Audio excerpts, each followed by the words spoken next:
Gamers, I'm back with another guide. This time we're going to be talking about the Golden Horde, aka the Mongol variant. This just came out, and I'm going to show you a very simple build order guide to get you started, to get you guys going, to learn more about the Civ. And as the time progresses, in a couple of weeks, I'm going to make a new guide that's probably more optimized. Maybe it's a different style, not the same style, but maybe Fast Castle or something like that. But for now, we are going to be doing Fast Feudal Push with Golden Horde. So let's get started. So Golden Horde, since this is one of the new civs, everything you produce comes in two. So the villagers cost 100 food, they make in 37 seconds, and you get 2 villagers at the same time. And this is also the same for units. So the first thing you're going to do is you're going to make an uvu immediately, just like you would with Mongols, and then you're going to rally onto the food. So the age up is pretty straightforward. Now you have 75 wood remaining. I'm going to make a gur right here. Now the reason I'm making it next to berries is because you cannot move the buildings with Golden Horde. So I'm just getting a little value right there, the value camp, if you will. And you have 150 gold when you start the game, which you need to use 50 for the golden dent. And that's what we're going to do as well.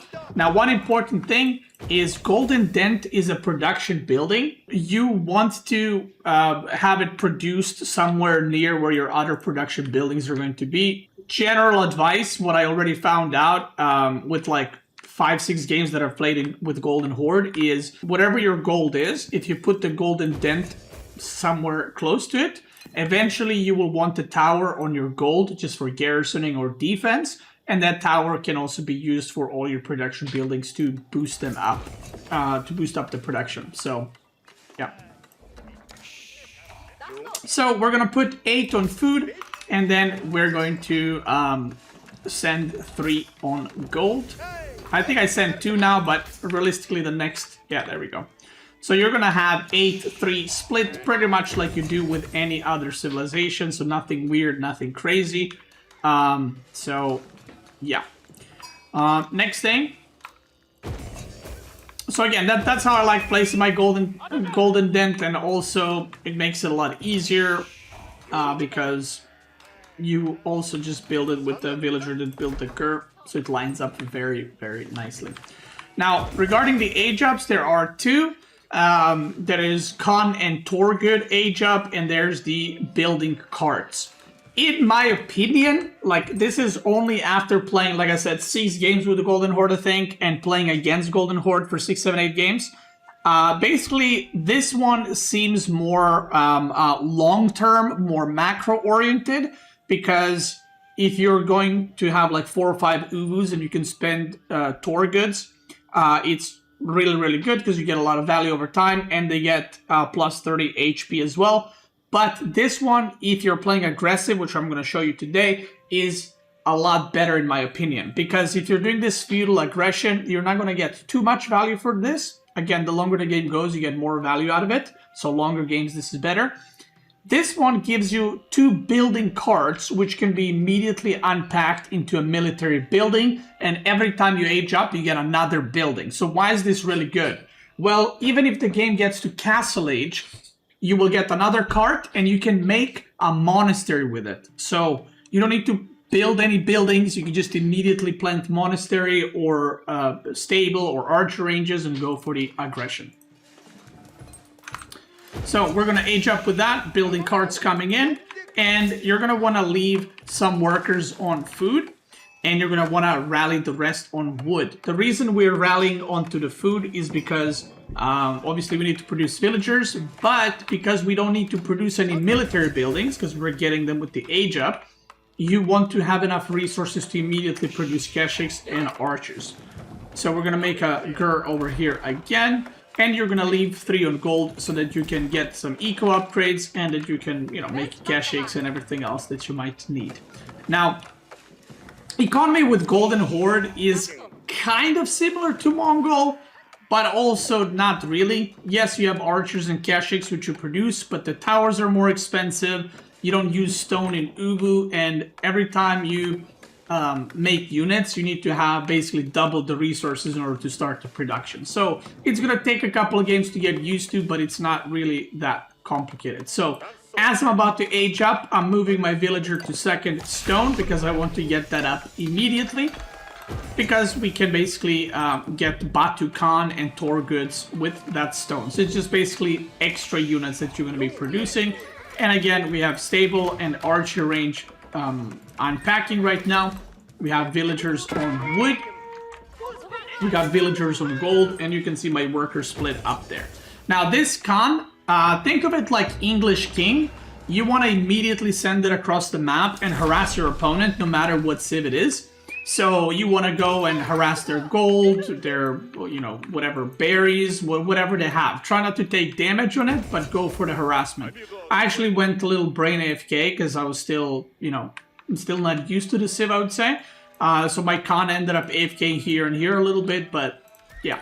So the moment, look at this, the moment these unpack, cache costs 240 food and 160 gold. That's because you get 2 caches.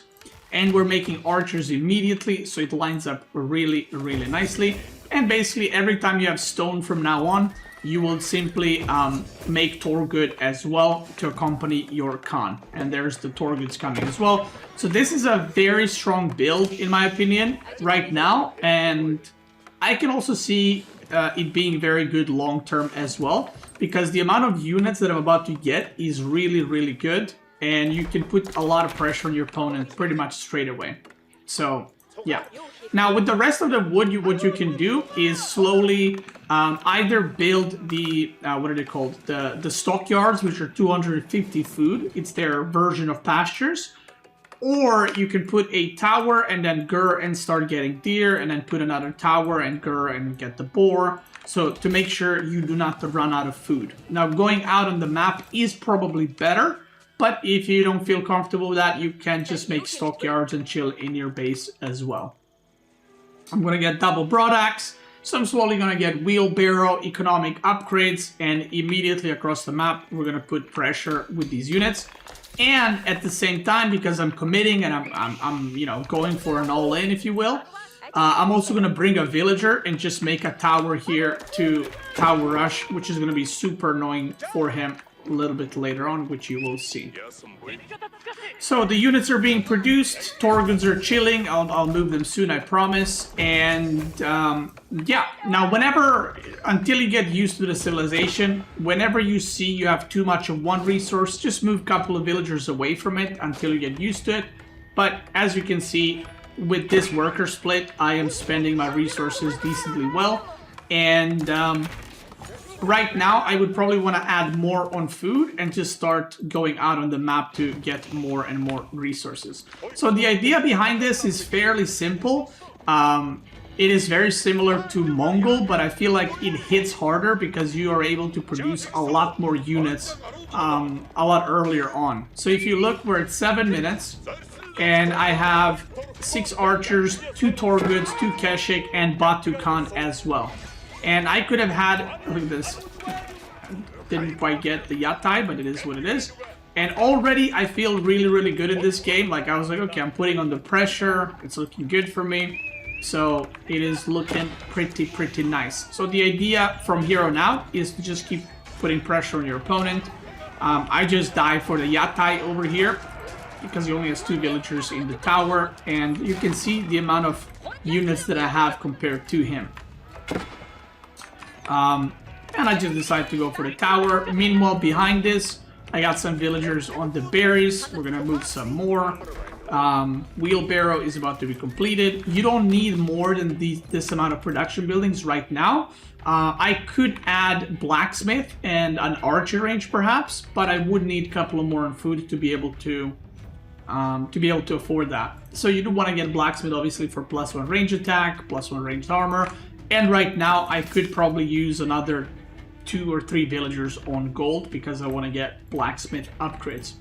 So, you can see I have a little bit too much wood, but we're starting a blacksmith. We're going to start a round of archers, so that's going to balance out. Because sometimes you'll have these periods where you have like 300 of one resource, but then you build 2 units and it's gone. Because archers cost 60 food, 100 wood. So again, it takes a little bit to getting used to, but it is all right. So right now we're just diving, we're target firing the spearmen with the archers, we're killing everything else with Keshiks and Tor goods. Now it is pretty important to have your to have your Khan keep attacking and try not to lose your Tor goods and Khan. Okay, this is very important because Batu Khan, whenever he attacks, he will buff nearby units for 10% damage on level 1. Level 2 is H3 and level 4, level 2 is H3 and level 3 is H4. So 10% weapon damage. So if you look right now, if I click on my Keshik has 15 plus 2 damage. Okay, archers have this is a weird one because it says 5 plus 0, but here it says 6 damage. I'm pretty sure it's basically 5.5 damage, and if you get plus 1, maybe that increases. I'm not sure exactly how it works, but we still haven't figured out the maths behind this. But basically, Batu Khan will buff your army. So the more units you have, the more damage you're getting in your army whenever he attacks. So you kind of want to keep him alive. And the easiest way to keep him alive is by having Tor goods, because Tor goods take all the damage that Khan would take. So they basically act as a shield for him. And until all Tor goods are dead, Khan it will not be receiving any damage. Okay. So we're gonna upgrade a tower, I think, in a little bit. You can see I have too much stone, so I could definitely add some Tor good, but I lacked a little bit of food. And I just keep pushing, and the idea is you can basically starve out your opponent, just like typical feudal aggression. You can starve out your opponent by constantly pushing them, and eventually when they run out of food, you just win the game. So here, I was able to pick off, I think that was a villager. Or maybe that was a spearman, I'm not sure. So now we're just rotating, and if you look at my vision, I know his food is here, which is probably going to expire soon. I know he has food here and here. So as long as I deny the right side of the map, he is going to be in a lot of trouble. So I don't need to win the game right now. All I need to do is make sure he stays in his base and he's not able to move out. Now this tower, you can make it or you don't need to. I just made it in this game because he had a forward wood line, but you don't need to make a tower. This is not like a must-have every game. It's just sometimes nice if you can make it if the opponent's wood line is forward. But that's about it. So here, look at this. Making a Torgood, making a Khan, because Khan died.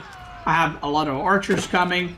And even though we're kind of trading, and maybe this even looks bad for me because I'm losing a lot of units, I have plenty of food, and I can basically get all the food on the map, and he really can't. So I'm going to speed it up a little bit behind this. I'm just going to keep spamming units. Soon I'm going to add, I think, more production buildings. I would say for Feudal Age, like 2 stables, 2 archer ranges are plenty. Because your economy, you don't have any like crazy economical bonuses where you gather food or gold faster. You have stone, but you produce different units with it. So adding like 3 stables, 3 archer ranges right now, you cannot produce out of that, basically. So have that in mind. Basically, like I said, whenever you have extra resources and you feel like, oh, I have too much food, but I'm still producing everything, just add another archer range, another stable, and so on and so forth. Now, if at any point you feel like you did some damage, but you can't end the game, what you can do is stop making units and just go for an age up. So that way, for example, your opponent is defending really well. Let's say in this position, I'm like, okay, I can't break him. Because I have full map control, I can just stop making units right now and attempt to go for an age up, whereas he has to defend. So I did something spicy here even. I just took 5 villagers and I put them on his deer over here. Because this does 2 things. Number 1, this outpost have increased cost. They cost 150 wood and 50 stone. But they also have 1,700 health. So not only I can get these deer for myself, but I'm also denying berries, deer, and the boar. So it's a very, very good tower to have. Sniping some workers. And at this point, I feel pretty good about this game because I'm 7 workers ahead. and I'm still cleaning up a lot of his units, right? For a lot of his workers, and just, yeah, 8 workers dead. And right now we're on deer, so my economy is about to skyrocket, as you'll see. I'm getting +1 ranged armor. Now, what I mentioned earlier regarding building a fortified outpost, so you have these production speed edicts, which it provides increase to the production speed of the golden dent in military buildings within an influence of fortified outpost. So if I put my tower here, for example, this one is already buffed up, as you can see. So it's already buffed up the production. So if I put a tower here, both of these buildings will get 20% production speed. But in my opinion, it's probably not that worth to make just on 2 buildings. I think making it on 4 buildings is a lot better. I've tried testing it to place a tower like immediately as these are going up, but even if they're producing faster, you don't really have the resources to keep up with the faster production until later on. So after this, we're just gonna keep fighting over here. I'm getting arrow slits, I'm gonna garrison, and now this is basically almost like a outpost that is fully upgraded from any other civ. Other civs have 1750 HP outpost. Now this is 1.7k. It does not have fire armor, but it's still very, very annoying and hard to break. So yeah. And now we're just kiting around, letting the towers do the work. Like I said, I'm on deer, so my income is really, really good if you compare our incomes. All I need to do is keep pushing and not just take awful trades, and I'll be in a really, really good spot. So yeah, we put some more workers on gold. Again, you cannot move the buildings, so make sure you rebuild GERs. Like right here, I should build one, maybe right here as well. And from here on out, it's just a pretty, like I said, pretty straightforward game. The amount of resources I have now, as you can see, I could go for an age up. This would be a really good time to go for an age up, actually. Or I could just keep pushing and keep committing. I can't actually remember what I decided to do. He goes for an engage here. But the more cashings you have, the better fight is going to be for you. So have that in mind as well. And you can see I'm producing a really good amount of units. Now, the good thing about Golden Horde, unlike Mongols, you don't need to replace Uvus. So Uvu gathers stone even after expiring. So once this Uvu expires, once there's no stone, you still get 60 stone a minute. So you don't need to replace those ever. Okay, that's how that works.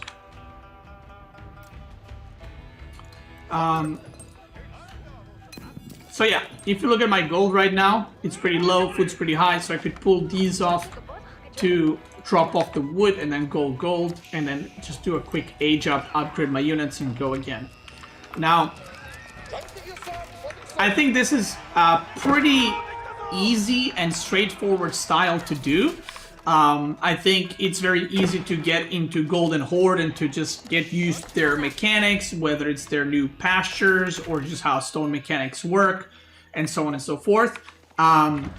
More complicated builds, I will make them in the future, explaining more, maybe more macro games. I was thinking 2TC potentially might be really good with Golden Horde. The reason for that is, as we're watching the rest of this game, because not much is happening, you can see I'm going to go for an age up soon. The reason I think 2TC with Golden Horde might be really good is because you get Khan and Tor goods for free, right? And just like English, what is that villager doing? He's step stuck.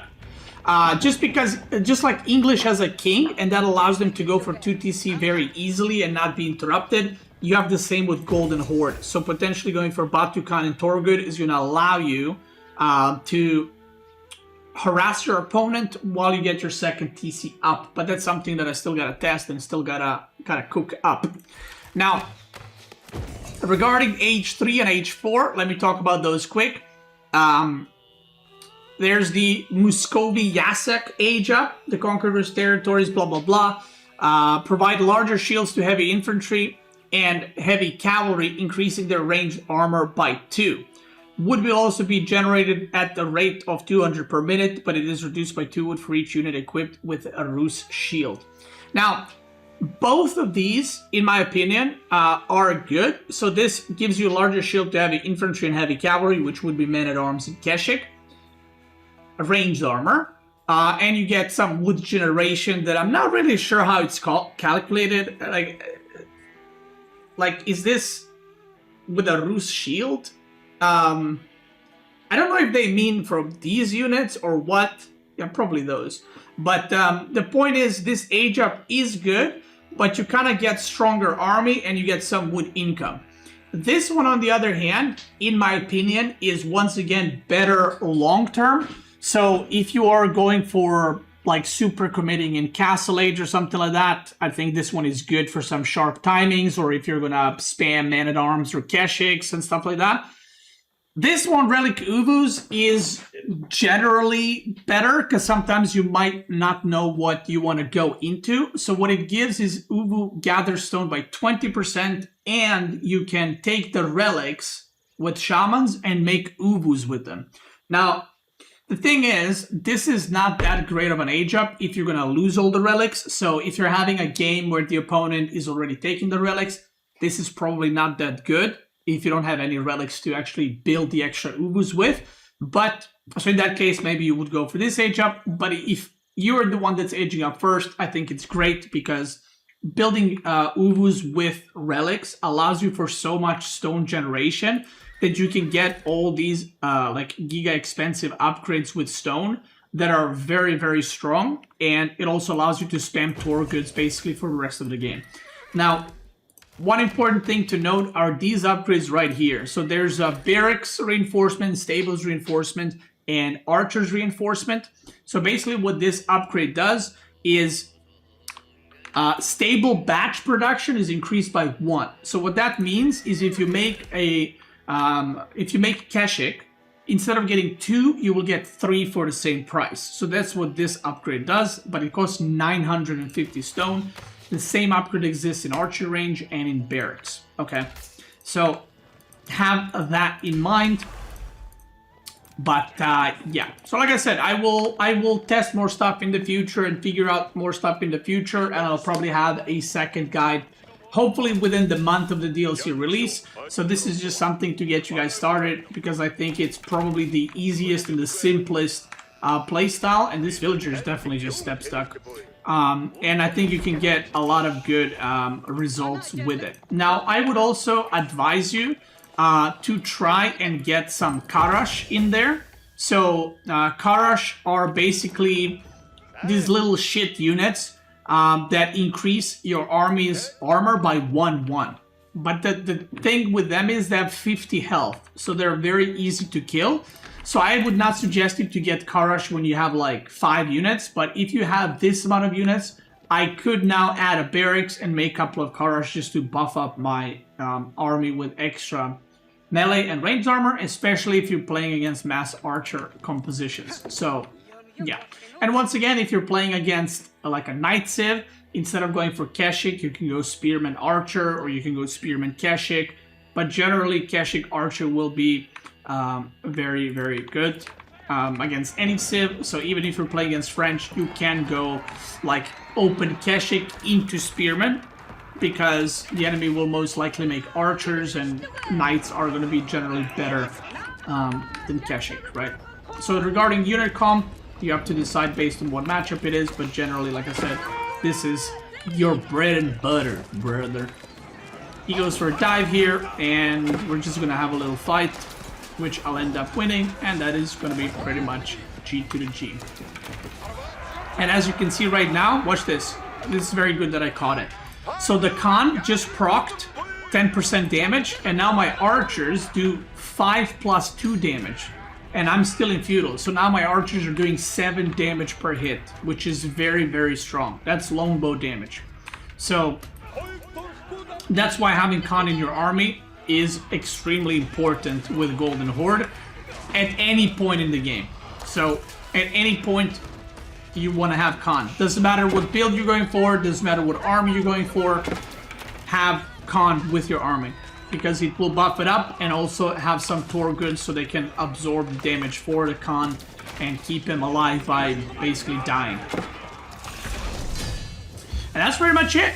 That is going to be the little simple build order guide for you guys with the Golden Horde. Again, once we get some more games, once I have maybe a more unique build order, I'm thinking about making a guide for 2 Town Center or maybe even a Castle Rush. We'll see. I will let you guys know ASAP and upload that on YouTube as well. So if you're watching on YouTube, thank you so much for watching. If you want to know more about the DLC, I have videos for that on my YouTube channel. If you want to know more about the new civs, I have everything you need to know about Tughlaq Dynasty, Golden Horde, Sengoku Daimyo, and Macedonian Dynasty already uploaded, and I will upload one guide for every single one of those civs so that you guys can get started immediately. And thank you so much for watching, and if you're watching live, let's keep going.